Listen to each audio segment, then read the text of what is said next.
Whenever I'm asked the question, what game would you want to play again for the first time? Multiple games pop into my head for various reasons. Was the gameplay good? Was the story captivating? Did it speak to me as a person?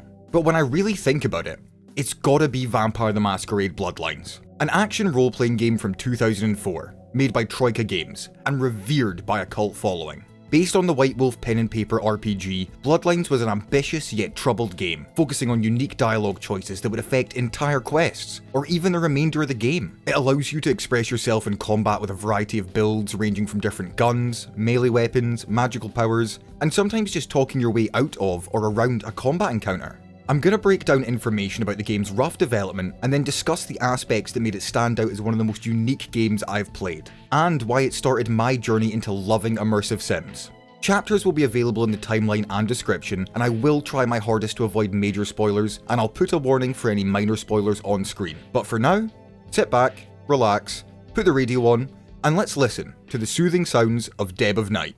Hello, LA. You're up way past your bedtime, aren't you? Hope you've slipped into something comfortable. I know I have.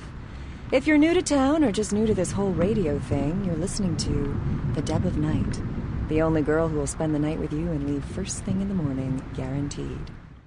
In 1998, after the development of the original Fallout, and whilst in early production stages of Fallout 2, legendary game developers Tim Kaine, Leonard Boyarsky, and Jason Anderson left Interplay after they were unable to come to an agreement with the rest of the team about future team structure. They formed Troika Games, coming from the Russian word meaning three of a kind, releasing Arcanum of Steamworks and Magic Obscura to great success, followed by the Temple of Elemental Evil, which still sold well but was mired by bugs and had a lukewarm critical reception. With their next game, they wanted to make a role-playing game, but from the first-person perspective, as at the time, there were lots of isometric or third-person RPGs. In discussions with Activision, who was to publish their next project, Activision suggested using the previously successful Vampire the Masquerade IP, as only a year prior, Vampire the Masquerade Redemption had seen enough sales to warrant a sequel, even if the reviews were mixed. Instead of making a sequel to Redemption, they wanted to take their own interpretation on it, and as such heavily researched the original tabletop game, seeing what worked, what didn't, and what challenges would occur when translating pen and paper mechanics to a video game. At the time, Troika Games had 32 staff members, with only 5 developers in total. Whilst searching for an engine to use, they were approached by Scott Lynch, an employee at Valve. At the time, the Source engine was in development and had a multitude of features that Troika Games believed would greatly help the game, such as Face Poser, a tool used to create more dynamic and realistic looking facial animation for dialogue. Since Troika wanted the characters to feel expressive, especially because the game's character interactions were set in a first-person perspective, this would be a great choice, until the perils of developing a game on an engine that's still in development started to show. Whilst aspects of the Source engine at the time were far beyond its peers, it lacked a lot, such as a fleshed out particle system, cloth and material simulation for clothing, and especially the enemy AI system. As the Source engine's AI system was constantly being iterated on by Valve, Troika had to adjust and make their own offshoot of it in order to have a working system, working with an unfamiliar code base and having to add their own modules to the system to replace engine features that just weren't ready yet. Combine this with only having one point of contact at Valve for technical support, and it's easy to see the struggles Troika was facing. After less than a year of development, Brian Mitsoda joined the team as the lead writer. During this time, aside from some of the core story concepts, much of the early work was rewritten or heavily adjusted. Development on Bloodlines had started in November 2001, and Activision had announced the game during 2003, but during 2003, the famous Valve security breach happened, where the source code for the in-development Half-Life 2 was stolen by Axel Gemp.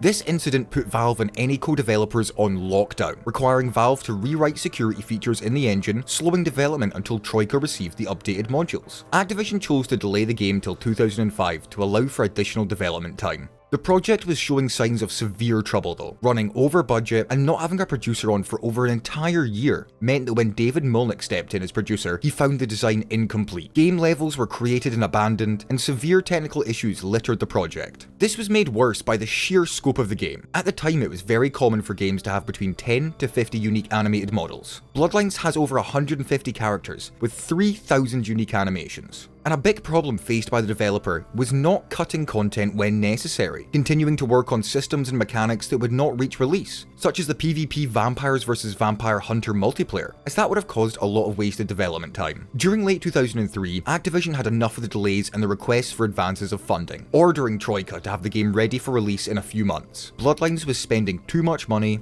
and not developing fast enough. Despite being ordered to have the game ready for release by 2003, more problems occurred, and 2004 was the final straw for Activision. September 15th, 2004. The day the project was submitted to Activision so it could go through QA, for better or for worse. Going back a little bit, there was a clause in Troika's use of the source engine that Bloodlines could not release until after Half-Life 2 had come out, for a combination of reasons, like security from the data leak that had happened before, they're just not stepping on the toes of the developer they'd licensed the engine from. With Activision rushing the game out to try and recoup some of the money they'd spent, this left the game in a very awkward situation. Members of the Troika Games team had worked without pay during the closing months, doing constant overtime to get what they could finished. During the 4 years of development, it was stated that the team worked overtime every month, bar 2 of them. Having just 6 weeks of quality assurance for a game of its size and complexity, Vampire the Masquerade Bloodlines released on the 16th of November 2004, the same day that the hugely anticipated Half-Life 2 released to the world. Releasing on the same day as Half-Life 2, and within a week of both Metal Gear Solid 3 and Halo 2, Bloodlines' release was overshadowed by its peers. It received favourable reviews, with an average score of 80 out of 100 from Metacritic aggregating journalist scores. Reviewers noted the excellent writing, presentation and voice acting, but saying that the bugs, crashes and poor AI were big detractors. Troika had started pre-production on another game set in the same universe as Bloodlines, but sadly, it was in vain. After releasing most of their staff after the development concluded, a few tried to create game concepts to sell to publishers, but none of them were bought. By February of 2005, Troika Games had shut down. After the release, fans of the game Dan Upright and Werner Spal began continuing what Troika Games couldn't. With the permission and help from former developers, they started the unofficial patch, fixing bugs and restoring broken or lost content. Eventually though, this created a divide, as some of the restored content changed aspects of the game rather majorly, and as such the unofficial patch now has 2 options: Original, for a fixed version of the game, and the Plus Edition, re-adding stuff that was scrapped or left unfinished, and allowing fans of the game to see some of the remnants of the cutting room floor. Since it's released, it's been put in many a website's top games list, known as a flawed masterpiece and a cult classic. Whilst it didn't get the acknowledgement they'd hoped at the time, multiple of the former developers say it makes them feel better about it all, knowing that people can see the vision they went for, and that eventually, after multiple fan patches, the game had gotten the recognition it deserved. Caller 2, you're on the Deb of Night. Be gentle. Hi, Gib. Hello, caller. Hi, Gib. Is tonight a rerun? Gib. Caller number 3, what's keeping you up tonight? To start explaining the story of Bloodlines, we have to go back, way back, to the story of Cain and Abel. When asked to present a gift to God, Abel gave the gift of an animal he had helped raise, whereas Cain gave crops from the land he had tended. God accepted and appreciated Abel's gift far more. Cain couldn't understand why, and like any healthy sibling rivalry, took Abel to the nearest field and bashed him over the head with a very large rock. When God found out what Cain had done, he was enraged, not only for slaughtering his brother, but for lying about it to God. As punishment, Cain was forced to walk the lands eternally, marked as an outcast and branded with a sign for people to acknowledge his sins. That's how it went in the modern religious retellings. But in the world of darkness, Cain wasn't branded with a cursed mark. He was turned into a vampire, an undying being. Whilst it did have its advantages in terms of physical prowess and not needing to eat mortal food, being forced to consume the blood of people he knows and watch any loved ones or children age past him and die long before he ever could, he was eternally cursed to see death and destruction and use violence in order to survive, lest he succumb to his vampire instincts. Now personally, that is a fucking sick interpretation of the story, and this continues on to a lot of the retellings of stories in this universe. When the supernatural is added, a story with some holes or unexplainable aspects suddenly get a bit more grounded. Well, grounded in a fantasy sense. Aleister Crowley is a Malkavian mage in this universe, adding credibility to how he was able to form his cult and magic reputation, using Malkavian's secret knowledge and blood magic, allowing mind control of his sect. So many interesting stories can be retold or viewed. Like if you take a look at the wiki page, you've got loads of famous people, like Rasputin, or Hermann Goering. Alright, we're just gonna skip over that one for now. The Masquerade is the unofficial vampire law, a code of conduct and rule set that is agreed upon by most clans in order to ensure humans don't know about vampires' existence. From simple stuff like not telling humans about vampires' existence, the restriction of not using vampire powers in public places and in the presence of mortals, to restrictions on siring another, the act of turning a mortal into a vampire. This cannot be done without the Elder's permission. To do as such without asking shall cause both you and the unfortunately newly sired vampire to be slain. In a gameplay context, breaking the Masquerade takes down one of the 5 permits you have. Lose all 5 and it's an automatic game over. But don't worry, there are ways to gain a Masquerade redemption back by doing actions and quests that help the overall vampire cause. Vampire race or clan is an important identifier in this universe. Not all vampires are the same, from their looks to their abilities like having control of blood magic or feats of mind control and persuasion not achievable through traditional means, as well as what role they're expected to play. You have the Ventru, cold,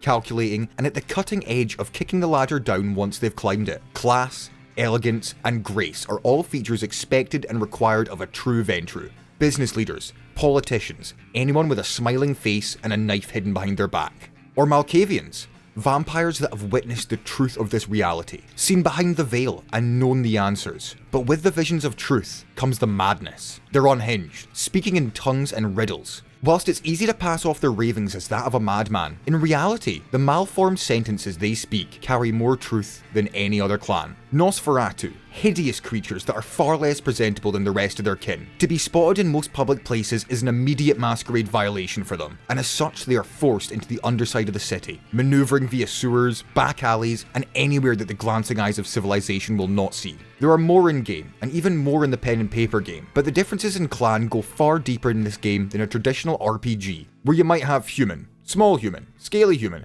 furry human, elf human, so on and so forth. This game made me think vampires were actually cool. There's only one vampire outside of this that I can say as cool as this game's ones. Slowly faded into darkness, and I let the archangels take him. But the way this world and the vampire clans that reside within are portrayed is one of the biggest points that I loved of this game. And that doesn't even include any of the other supernatural creatures and ecosystems that exist within. The story of Bloodlines starts with you being sired by an unknown vampire, after an assumed night of getting your freak on. Being interrupted by the equivalent of the vampire police, you are both staked, a method that does not kill in this universe, merely incapacitating you as you are whisked away to the vampire tribunal. The Masquerade and its rules are clear. Your sire did not ask for permission to embrace you, and as such is slain by the local member of the Ventru, Sebastian Lacroix, and his handyman, the Camilla Gorilla. As it seems you are to be slain too, it is interrupted by Nines, the leader of the LA Anarchs, arguing for your freedom. Either in a show of compassion or ambivalent exception, Lacroix shows you mercy, on the condition that you aid him in his plight to find out more about an ancient relic, the Ankaran sarcophagus. Thrust out into the world as a vampire that's unsure of any of the rules, or even their potential abilities, you are a pawn, seeking to aid Lacroix, otherwise you might lose what little life you have left. The journey will span a multitude of places in Los Angeles, from dingy harbours, seedy corners of Chinatown, to towering high-rises, and crypts best left forgotten, discussing with different characters the nature of existence, of death, of gods and mortals, talking to other newly sired vampires, or vampires from eons ago. Whilst the game is unfinished to a degree, it has an ending, or rather, it has multiple. Not as many or as in-depth as originally planned before they had to scale down, but enough that your journey through Bloodlines will be your own. Will you aid Lacroix wholly and become a Camarilla bootlicker? Will you side with another faction to try and disrupt them? Every quest in Bloodlines has a degree of choice in it, from how you approach navigation to the interpersonal decisions you make regarding enemies, allies, and possibly even lovers. Let's now discuss gameplay and player choice, going through some specific quests and how they can be approached in multiple ways depending on your morality, your clan, your stats, and even just how you feel about that person.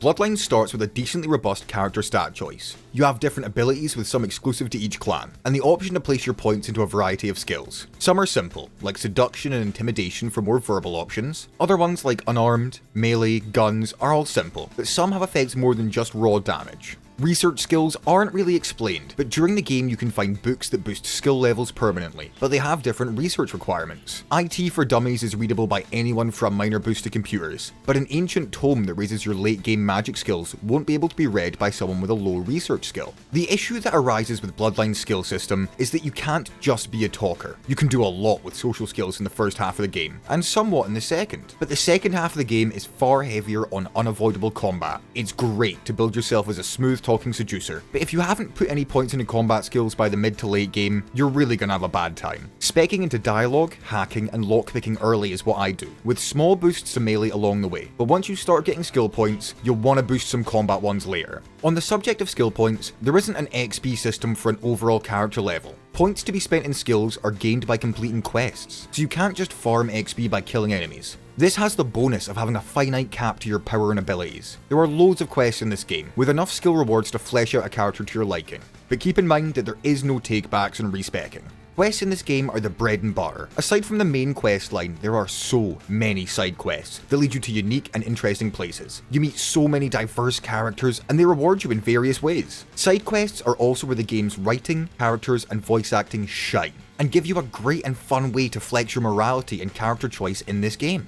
I loved Fable as a kid. It was a great time running around kicking chickens, exploring the world, and seeing the difference between good and bad choices. But the difference between a good action and a bad one is stark. The classic example near the start is, a homeless man is being beat up by a child. You have the choice to intervene. Do you tell the child off for hurting someone? Or do you join in and already beat up the injured hobo? These choices are not in any way the same. A lot of games do morality as a binary good and bad choice, and neglect to discuss the fact that a lot of our choices in life are in fact shades of grey. But morality in Bloodlines is abstract. Whilst there is a humanity system, it's not directly attributed to doing good or bad things. It's how close you are to losing yourself to the beast inside. Every action that ignores the plight of a mortal, every excess feeding that leads to a human's death, will lower humanity. With each increment lost, part of the kindred is lost to the beast. When it hits zero, there is no longer a human fighting their vampire instincts, just a monster that seeks to destroy. You can blackmail someone, verbally abuse them, threaten them with violence beyond their most horrifying nightmares, but none of that will affect your humanity. This leads into a better flow in my opinion,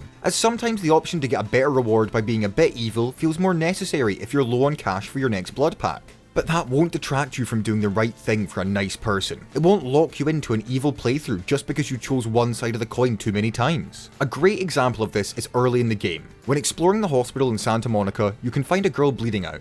She doesn't have long, and is in a terrible condition. You can find the doctor in the back room preoccupied with another patient. He's too busy and won't be able to help you. With some snooping and exploration of the building, you can find his office, and oh look, it seems like he's been having an affair. What a shame that he's left evidence of it on his computer. Although I'll use this point to quickly gush about the computers in this game. Physical typing is awesome in games, and navigating computer interfaces in Bloodlines just feels so nice. You'll need to get passwords to get into computers, which will cause you to explore areas or talk to people more thoroughly. But if you have a good hacking skill, you can brute force it, causing a skill check to occur. And if successful, you'll gain access with a cool decryption animation. After confronting him again with this, he asks what it would take to make it right. He is unable to come help that girl because of the condition of the current patient, but with a bit of persuasion, he'll pay you off not to tell his wife. Or, if you have an even higher persuasion or intimidation, he'll add some more money on top to sweeten the deal. So bonus money acquired, but it still doesn't solve the problem of the dying girl. Well, depending on if you've spoken to the strangely enthusiastic gentleman outside, you'll be able to find a solution. Well, the way it was explained to me, whenever a vampire lets a human drink some of their vampire blood, the human gains a little vampire power. Can heal up quick and that kind of stuff. Jeez, oh man. Then they're a ghoul and ooh, watch out. He explains that vampires can sire people directly to make them a vampire through the embrace. Or, if they want to use a human as a pawn, a human can drink some of the blood of a vampire and become a ghoul. Not a fully fledged vampire, but enough of a boost to a human's strength, mental will, and healing factor that they definitely aren't fully human anymore. If you had talked to Nox and found out more about the ghouls, you can save this girl and give her the gift of life. But if you didn't speak to him, you wouldn't know what to do. If you progress further into the story far enough, she'll just die if you don't intervene. On my first playthrough, I hadn't spoke to him, and as such didn't know how to help her. By the time I did speak to him, it was too late. When I went to the room to help her, she was dead, and the quest that followed her was gone. Whilst controversial for some, I think that this is great. It makes the player feel like the world is alive and moving on with or without their input. The lead writer, Brian Mitsoda, said the following about character design. You need a character to pose a problem, or give out a quest, or be a barrier of some kind. I don't like to make the character outright say, I need you to do X and then I'll give you Y. It makes the character into an automated quest kiosk. I like the characters to come off like people actually do. They don't say hi when strangers come knocking. They say, who the hell are you?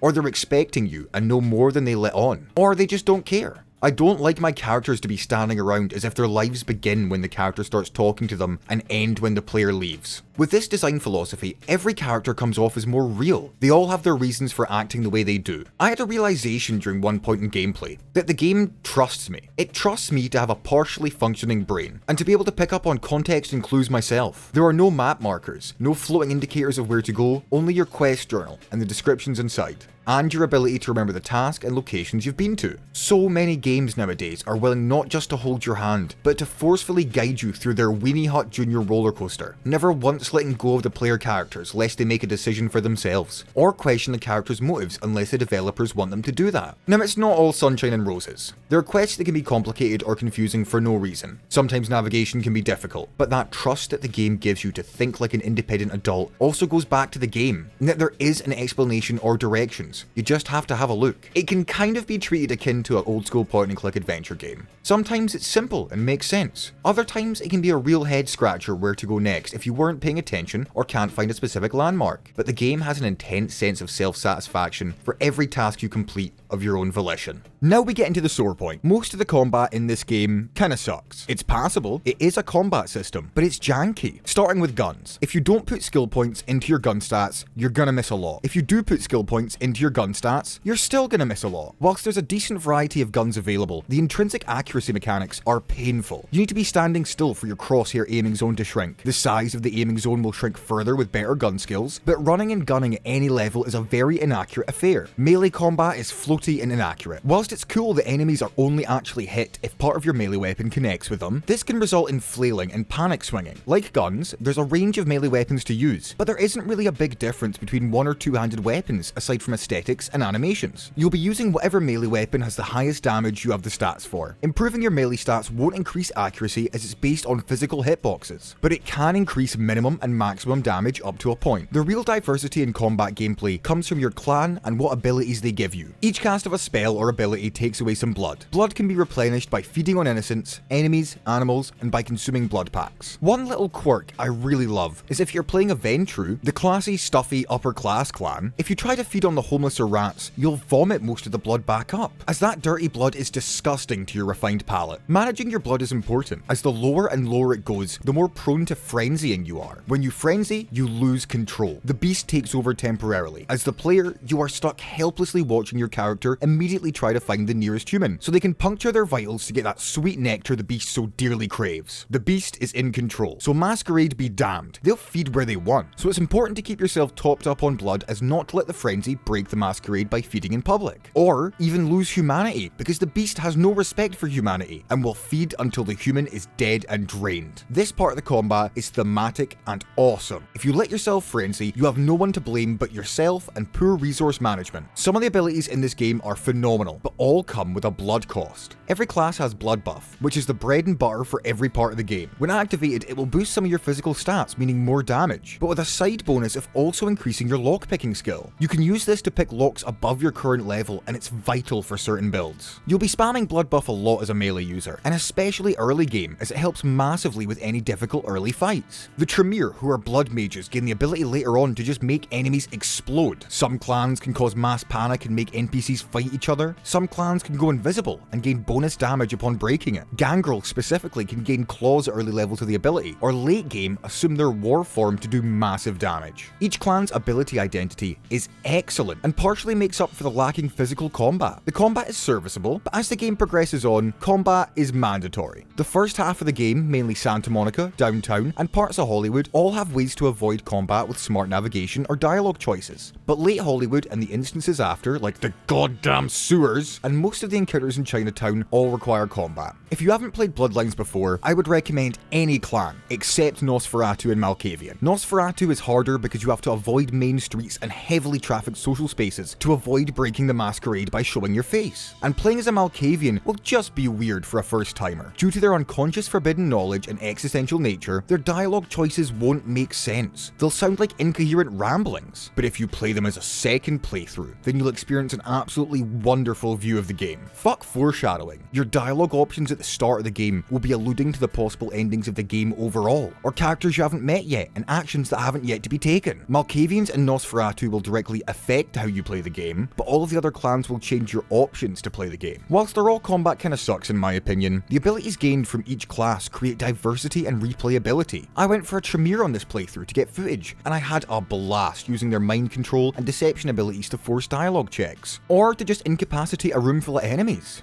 Now we're going to talk about the characters, the phenomenal voice acting, and the atmosphere that is almost unmatched. Oh man, we're popping a cherry here! Ah, you're gonna love this. Alright, check it out. Blood? It's your new rack of lamb, your new champagne. Blood's your new fucking heroin, kid. Get ready though, cause hey, it's never as sweet as the first time. The Source engine has a very unique look, like the Unreal Engine sheen that's noticeable on projects that haven't changed or adjusted the lighting engine. The Source engine's facial animations, lighting systems, and overall texture and shader systems all create a unique, identifiable look, no matter the game. But Bloodlines takes that a step further, with a theme and a style that's very different to its contemporaries. Early 2000s grunge and metal, with a heavy coat of dingy urban American environments. The game feels dirty, and not in a bad way. Frankly, I love it. Neon streetlights pierce the darkness, beacons of life in the slumbering city streets. This is emphasised by the absolutely fantastic soundtrack done by Rick Schaefer. Every single song is dripping in atmosphere and perfectly matches the aesthetics, and the unreleased music that he dropped later on is in some ways even better. Every background song used in this video is from the official or unused soundtrack. The tone is perfect for the setting, and I seriously cannot rave enough about how versatile yet on point every single track is. There's something captivating to me about the aesthetic, aside from some later levels where they can feel a little bit less fleshed out. For example, in Chinatown, while the central areas look great, the edges of the maps can feel rushed. Now, when navigating the hub area, you're going to see a lot of repeated NPCs, seeing the same models of homeless people or ladies of the night just standing next to each other. The hub area models are lacking, but if you have to interact with anyone for a quest, they're going to have a unique model and a unique voice. This is an area where Bloodlines shines bright. The characters and dialogue. So many memorable people, and with every line voice acted. Jack, a member of the LA Anarchs, voiced by the phenomenal John DiMaggio. Yeah. Ah, yeah. Hell yeah, you're feeling it. I can see it in your eyes. You're a born-again predator. Feeling that blood bubbling inside you, lifting you up. That's it, kid. That's what it's all about right there. Or Gray DeLisle as Jeanette, one of the owners of the Asylum nightclub and a walking, talking red flag. I'm the finger down your spine when all the lights are out. I'm the name on all the men's room walls. When I pout, the whole world tries to make me smile. And everyone always wants to know who is that girl. There's no surprise they used her as the poster girl for the advertising and box art. And even the lovable Julius, played by James Arnold Taylor, that sounds like he might just cry every time you talk to him. Evening. It's nothing. No, I have a speech problem. Sorry. Characters all have quirks, identifiers, and a sense of uniqueness to each encounter that makes them stand out, as well as all looking very different visually. But the characters and story work especially well in this game because they mirror our reality. The political nature of clans and their internal hierarchy is fascinating, both a reflection of our real-world class and political system. The Camarilla, who act as the ruling right-leaning government, who disallow certain topics to be talked about and will even harm those who perpetuate ideals opposed to theirs. Then the oppositional LA Anarchs, which is a heavily left-leaning group of ragtag misfits. A solid ideal of ensuring that so long as everyone maintains the Masquerade, there isn't a problem. But do they have the strength to maintain their ideals and ensure detractors don't ruin it for the rest of them? Then the Outsiders, the Kuei Jin, believing order, peace and chaos are all heavily interlinked into a well-balanced ecosystem and must be ruled tough but allow for independent idea exploration. The game will tell you their ideologies, their views, aspirations, hopes and dreams. But like everything else in the game, the choice of who you work with, how you approach stuff, and who you are as a character, that choice is all yours. Well, Deb's not undead, but the sun will be up soon and she's dead tired. She's going home to get some hard-earned R&R. But don't worry, she'll be back same time, same station tomorrow night. Until then, fans, don't let the vampires bite. Bloodlines was a buggy and unpolished gem when it came out. Now, after years of community fixes and bonus mods, the game is a flawed gem. Whilst I love it and I hold it on a high pedestal, I regularly think about what the game would be like if it had 6 to 12 months more development time, a chance to flesh out some of the later sections, balance out the combat and the dialogue in the end levels. Stuff like the Vampires vs Hunters PvP mode doesn't sound appealing, but the additional cut content for story, quests and locations does. It's something the community has tried to partially restore, but they can only do so much. As a whole though, I recommend Bloodlines to anyone, and literally everyone. It's got something for everyone in terms of its world, story, dialogue, and atmosphere. Although the combat isn't great, it serves its purpose. One aspect I love about Bloodlines is that it opened my eyes. There's a debate on whether this game is an immersive sim or not, and I believe it is, because as soon as I finished it, I wanted more games like it. It awoke something in me. Talking to characters is awesome. Freedom of ability and infiltration rocks. Multiple varied playstyles and a world that reacts to your actions and decisions. That's what I want, and so I played them all. The original Deus Ex, the reboot games, Thief, and the phenomenal indie games like Gloomwood.